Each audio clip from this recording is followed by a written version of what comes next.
Each year, Farmweek honors the Mississippi Forestry Association's Outstanding Tree Farmer of the Year. For perhaps the first time ever, the winner now can truly claim that tree farming has been his only job and the source of his income his whole life. But this story is about much more than income. It's about heritage and good stewardship of the land. Our feature story takes us to Columbia in South Mississippi. Russ and Barbara Ford's property south of Columbia, Mississippi in Marion County has been a registered tree farm for 55 years. The original tree farm certificate for the property is dated October 25, 1955. It was issued to Ernest R. Ford, who was the father of Russ Ford. Russ is a second-generation tree farmer whose only career his entire life has been trees. He got a lot of the land from his dad. His dad had it from the 1940s, and he inherited a lot of it and bought some extra to add to it, which comprises roughly 1,100 acres of tree farm. He makes his living off this land. He's never held a regular job. This is how he's made his living his whole life. You know, we don't have a paycheck coming in from a 9-to-5 job that he has to go to.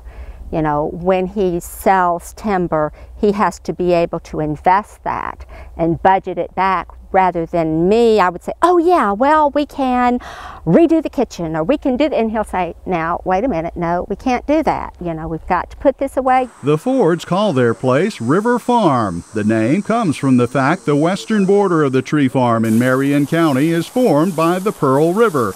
Russ and Barbara Ford live on the property in the house Russ grew up in. Russ always alludes that there's his house is built on a sand hill, which is great for building a home. You know, you don't have to worry about erosion or too much water getting in under your foundation and stuff like that. But at the same time, that same ridge goes through, and there's probably on the trees about 15 years old, there's as much as a 20-foot height difference. When you're off that on that sand ridge, they may be like 40 foot tall, and you get off it and they're up 60 foot tall. And so it's amazing what an impact the soils can have on how well your trees grow. Mickey Webb has been the Ford's forestry consultant for 30 years. It was when Mickey started working with the couple in 1980 that the land was put under a written forest management plan. One component of that plan is making sure the species of tree being planted is compatible with the soil at a particular location on the farm. But that's been a goal of Russ's all over his property. It's been to try and match the species to the soils. Across the road toward the Pearl River, he's got a large hardwood bottom, which unfortunately was badly destroyed by Katrina again. But we came back, planted about 3 different species of acorns, as well as took advantage of the regeneration that came up. You know, not trying to force a species, but grew what's natural to the ecology on the place. And that's been a real key for Russ. Russ Ford does about 60% of the total field work on the tree farm all by himself. He calls this bulldozer one of his essential tools. He acquired it in 2004 and enjoys using it. I wanted a narrow blade. This is a 9-foot blade, so I could go between my rows of trees. I wanted narrow tracks because I'm not going to work when it's real wet and all, so I didn't want the wide tracks to have to turn and do around, and it's more wear and tear on your undercarriage with a wider track. So I just found just the perfect one that I wanted. Russ says his backhoe is the other essential piece of equipment on the tree farm. The Fords also have a couple of farm tractors, a 150-gallon sprayer, a dump truck, and numerous other items to help them take care of the work. Russ keeps their tree farm aesthetically pleasing by keeping all roads clear, bush-hogged, and well-maintained. The primary objective of the property is sawtimber production. Education is another important use of the tree farm by the Fords, but not just for other tree farmers. An area garden club was scheduled to visit a few days after this video was recorded, and Barbara Ford had her talking points ready. I think it's extremely important for them to see where that shelving board came from.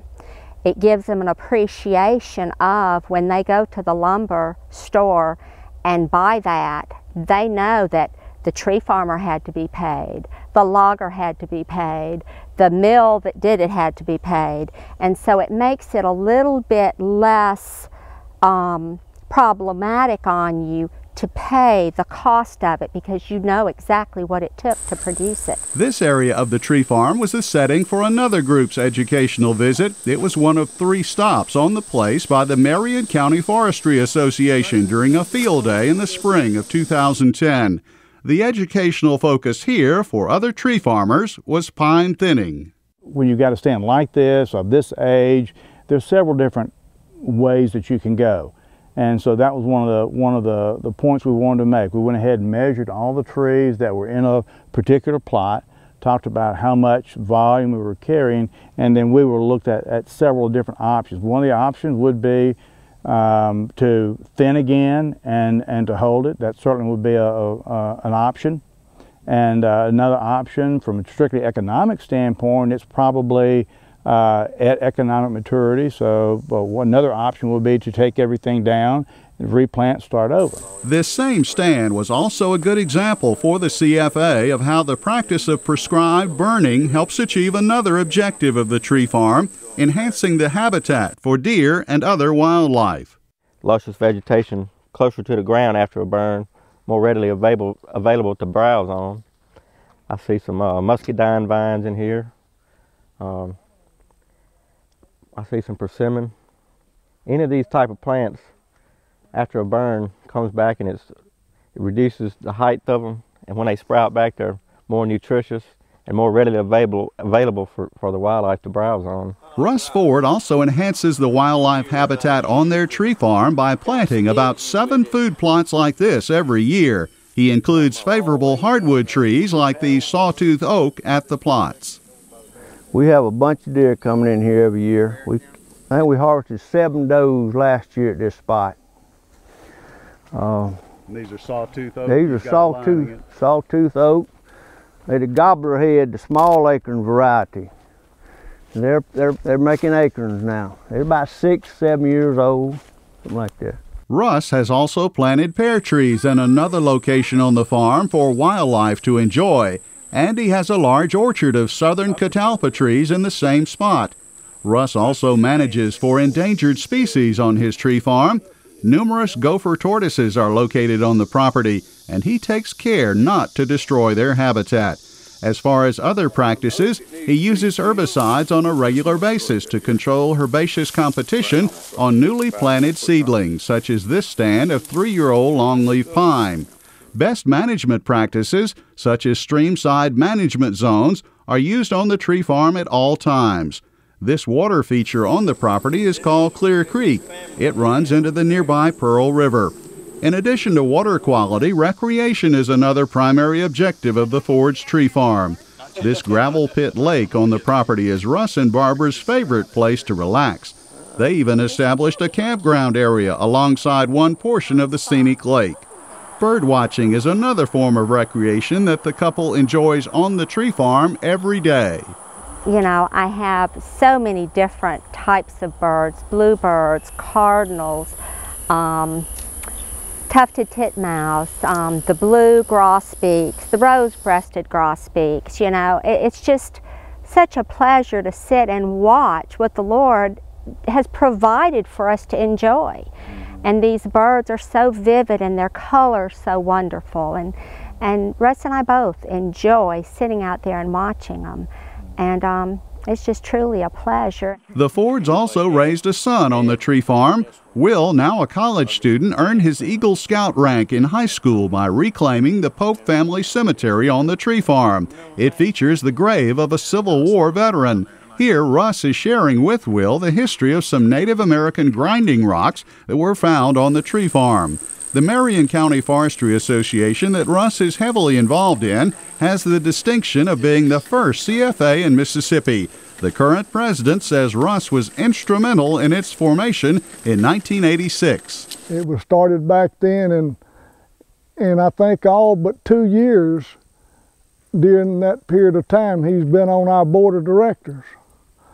I know for as long as I've been in it, Russ has been on the board, and I've served, this is my 3rd time to serve as president of our Marion County Forestry Association.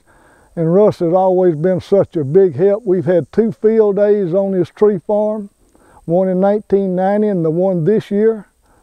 And Russ and Barbara, they've always opened their tree farm up to us. Russ Ford has also been an active member of the Mississippi Forestry Association for over 25 years. His interest in promoting tree farming and in being a good steward of the land is obvious to both visitors and longtime associates. He recognized he was blessed by his father, and so he has, he's enjoyed the income from it, but he hasn't been greedy about it. He's always made a point to reinvest back into it and practice good forestry. And it's neat to see him appreciating his heritage and being respectful and caring for it. Russ Ford and his wife Barbara are excellent ambassadors for tree farming and well deserving of their recognition as Mississippi Tree Farmer of the Year. From Columbia, Mississippi, I'm Leighton Spann reporting. You can watch this story again on our Farmweek website. We'll have links to get you in touch with the Mississippi Forestry Association, the Mississippi Forestry Commission, and the Mississippi State University Extension Service. All can give you good forestry information and also get you in touch with some local county forestry associations.